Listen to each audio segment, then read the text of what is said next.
Hey there, everybody. Brad Geiger here with another episode of Webcomics Confidential, the newly minted Webcomics Confidential. Hat tip to Daryl, the webcomics.com member that reminded me that the magic was in me all along. Webcomics Confidential was a series of podcast interviews that I did back when I was kickstarting the Webcomics Handbook.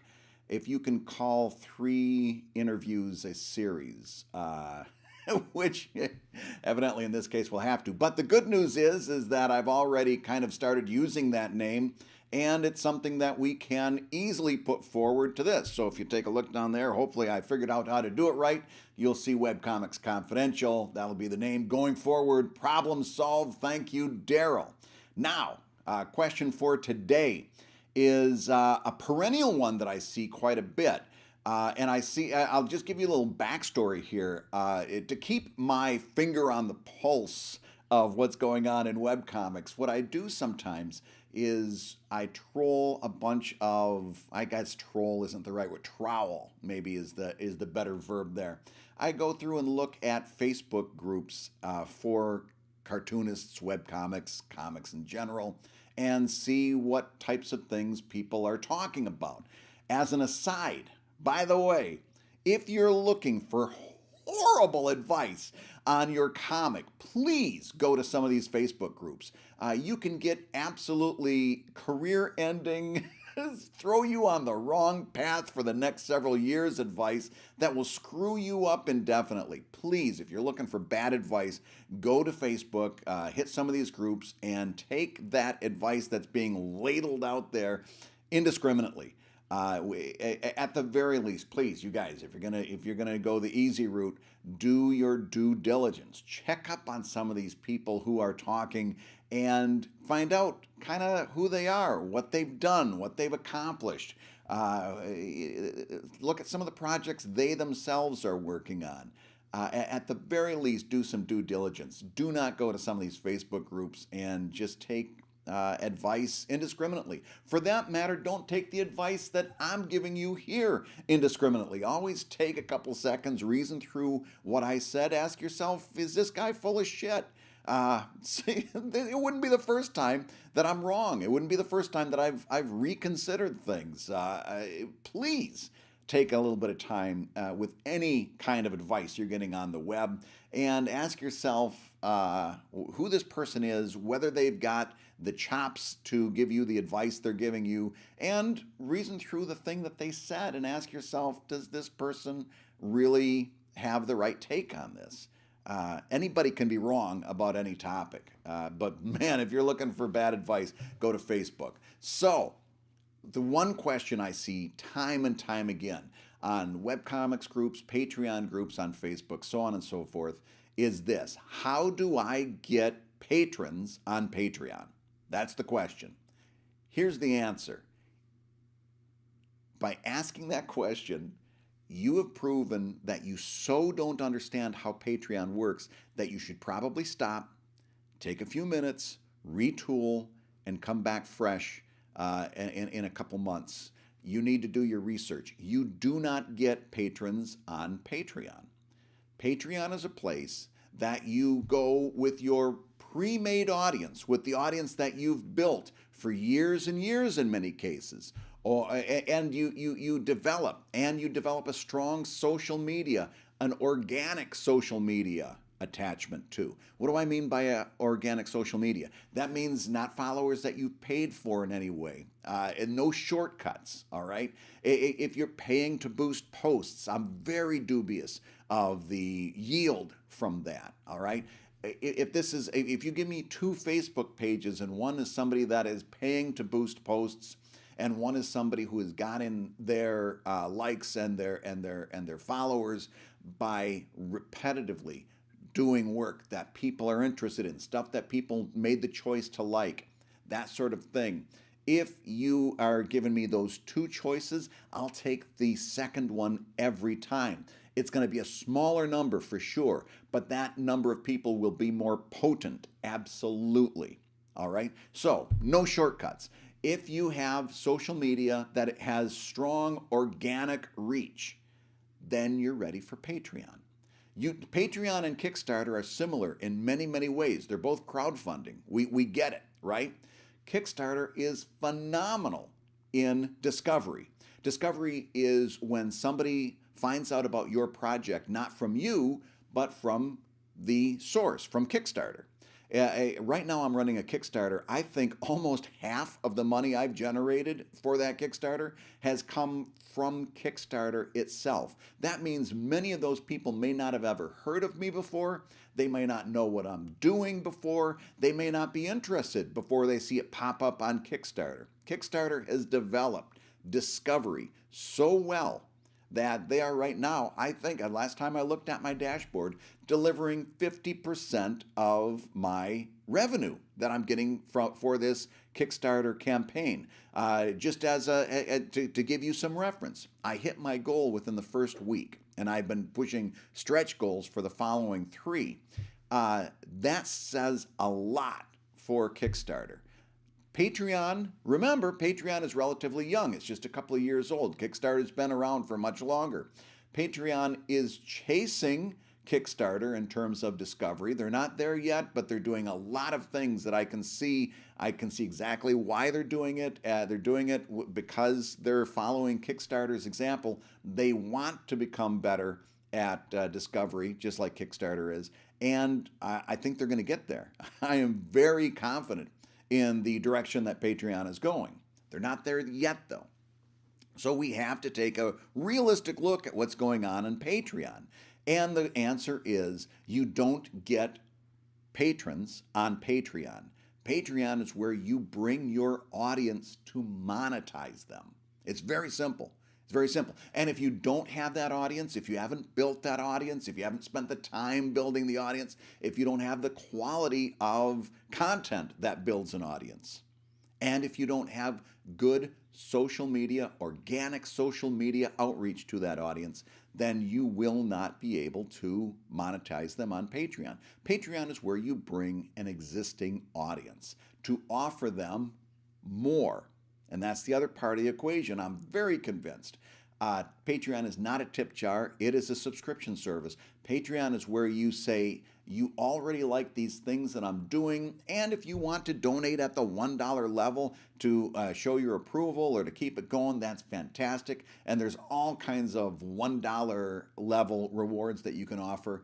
But where the real money comes in is where you start to offer exclusive content that people can't get anywhere else. That's where you take your existing audience that already likes the stuff that you're most likely offering for free, or to be more fair, ad supported.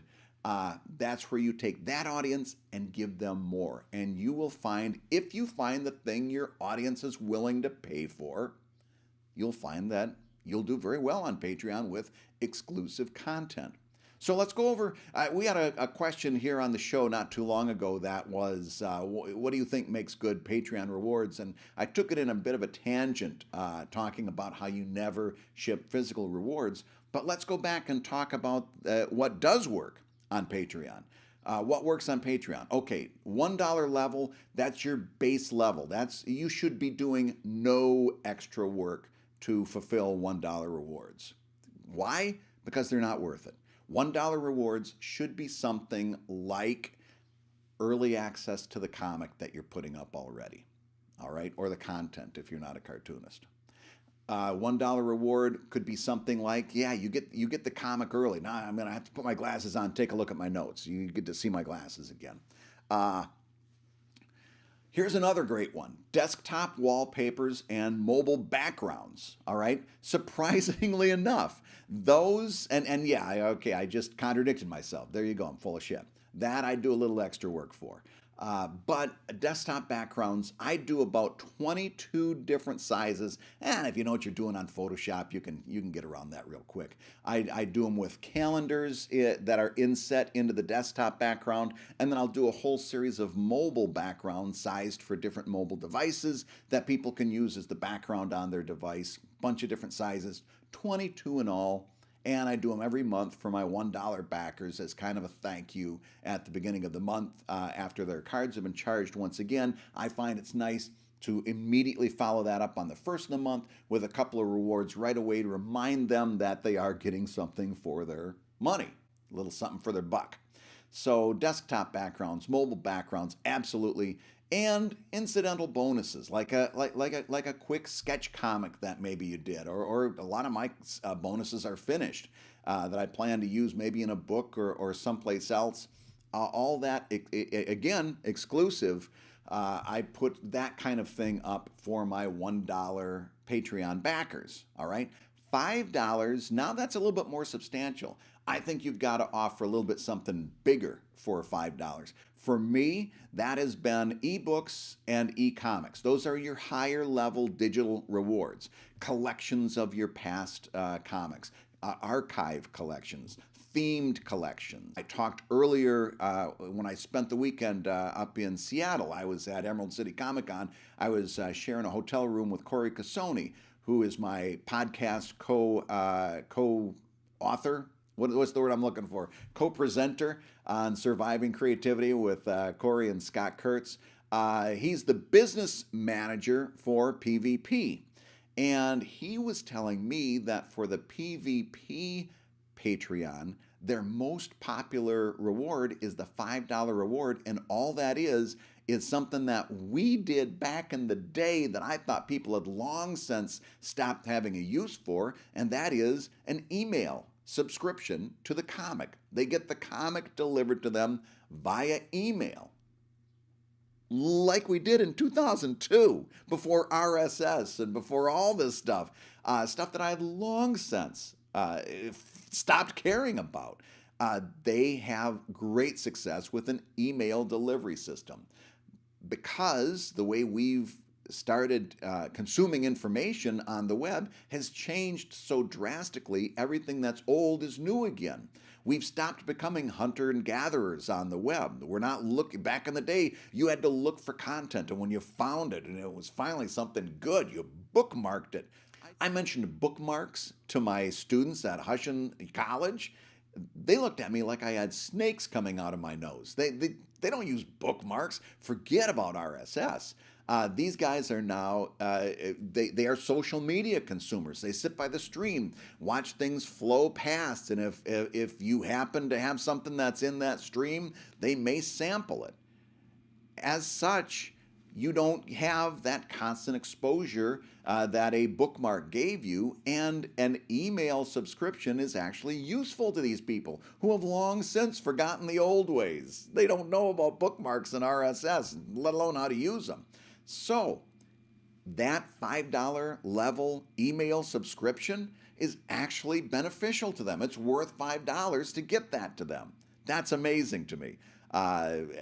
We've been doing a lot of talking about how much webcomics have changed. That's a biggie. That's a huge one. And you have to understand the underlying reasons that that's happening.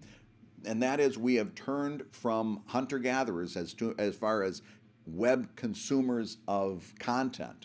We've turned from hunter-gatherers to people who sit by the stream and watch that stream wash past. That's a big difference. If you're not keeping that in mind as you're publishing your comics, I think you're missing something. All right, $10 rewards. $10 rewards are for exclusive content that your readers want. Not just exclusive content. I can put exclusive content in at the $1 level.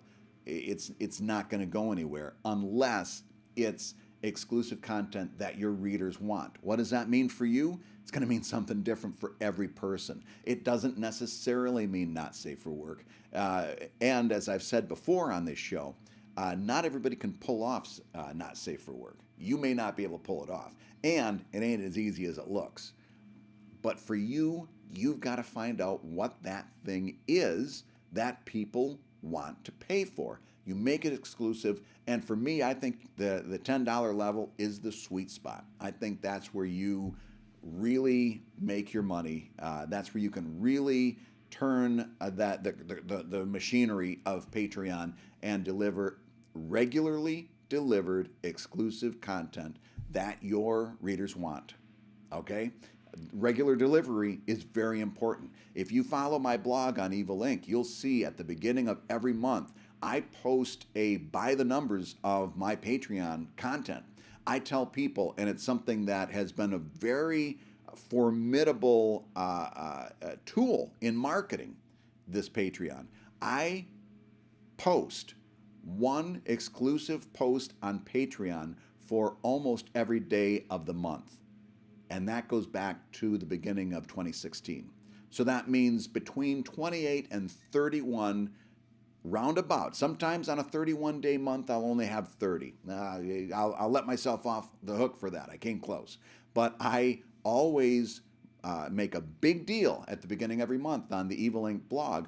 Not only did I post regularly, like on an average every day, but I break down what those posts were. Here's how many were Evil Ink After Dark. Here's how many were Courting Disaster Uncensored. Here's how many were early Evil Inks. Here's how many bonus comics. You get the picture. Here's how many of them were desktop backgrounds and mobile backgrounds. So that if someone's actually thinking about becoming one of my patrons, they know what they're in for. They know that they're going to get regularly delivered content, and they know what kind of content that's going to be. There's going to be hopefully no surprises, okay? And the more I post, the more patrons I get. That is a given. The more you post, the better you do. It's not something that you can post incidentally, and it's not something that you can be inconsistent at. In fact, remember how we always used to talk about frequent, significant, and consistent in terms of webcomics updates. And I still believe in that, especially for someone who is starting their webcomic and trying to build an audience. I still believe in that old axiom where significant, consistent, and frequent really makes its mark in 2017 is in Patreon. I've taken that same concept, frequent, consistent, significant, and brought it over to Patreon. All right? That's where I am doing consistent, significant, frequent work. Why? Two reasons. And if you think about it, it makes perfect sense. Number one, if somebody is subscribing to my Patreon page, I want them to feel like they're getting lots of stuff for their money. Nobody wants to see money going out of their account every month unless they're getting stuff for it and unless they're happy with the stuff that they're getting. Okay? So, first thing, I want to make sure that they're getting notes from me. They're getting email messages. Brad Guigar has posted a new post for you. This has happened. This has happened. Bing, bing, bing. Your patrons receive an email and a notification every time you post for them. Now, not only am I doing that to keep my current patrons happy, but I'm doing that for another very important reason, because every time I make a post on Patreon, and you know this if you follow me on social media, I run to Twitter and Facebook and I say, hey, take a look. I just posted something on Patreon. Okay? Every time I post on Patreon, I'm talking about it on social media. Why? Because that repeated exposure, it can't be the only thing you're talking about on social media. You've got to have a good mix. But if you are talking about other things and they follow you for that, and then they also see on a regular basis you're always posting to Patreon, that's going to make that social media follower much more likely to go over and become a Patreon backer, even to sample it for a month or so, okay? And somebody remind me, we've got to talk about ebb and flow of Patreon backers. It's okay. I'll give you the short version really quick. It's okay, but we got to talk about the ebb and flow of Patreon backers because I think some of you are getting disappointed by it, and it's a part of the natural flow. So remind me, we'll come back to that one. I don't want to get too far afield here. But $10, so we've talked about $5. $10 I think is the sweet spot for exclusive content delivered regularly. $20, that is the least amount of money that it would take for me to ship a physical reward. Okay, I've told you before, don't ship physical rewards on Patreon. If you're going to consider it, and I think you should have a $20 and even $50 reward tier. People, you'll never know if you are going to get somebody until you put that out there. So you might as well put it out there and be prepared to be surprised. But $20 and my $20 reward, they only get the actual physical reward every third time. Again, I don't suggest that for everybody. My mantra on Patreon has been monthly payments, monthly rewards. If you're going to expect monthly payments from somebody, you need to be rewarding them monthly. I give the $20 level a little bit of a pass because remember, at the $20 level, they're getting all of the $10 stuff, they're getting all the $5 stuff, they're getting all the $1 stuff. So they are getting frequent rewards for their payment.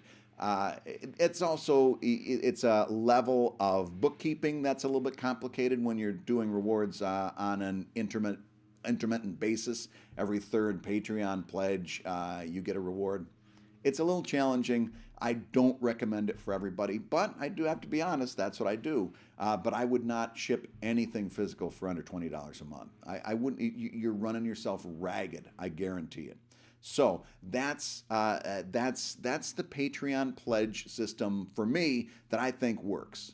The $1 level, anything that's easy for you to do. $5 level, that's your basic digital rewards. $10 level, exclusive rewards delivered consistently. $20 level, that's where you can experiment with physical rewards. So, Patreon, that's a place where you can go when you've built your audience and you can start to monetize that audience using your organic social media reach. And then once you start to see that happening, then you've got to start delivering on that on a daily basis or on a really healthy monthly basis. You've got to be delivering the rewards. People are not using this as a tip jar. By and large, they're really not. And think about it. It's the same as you. If you are going to give somebody something in terms of money, you want something in return. These patrons are just the same as you and me. They feel better about giving you something if they're getting a little something in return. That's what makes Patreon work. All right, this is Webcomics Confidential. My name is Brad Guigar. If you want to see more like this, by all means, become a member at webcomics.com. You can subscribe for $5 a month or get the annual subscription for $30. That covers you for 12 consecutive months. Thanks again. We'll see you next time.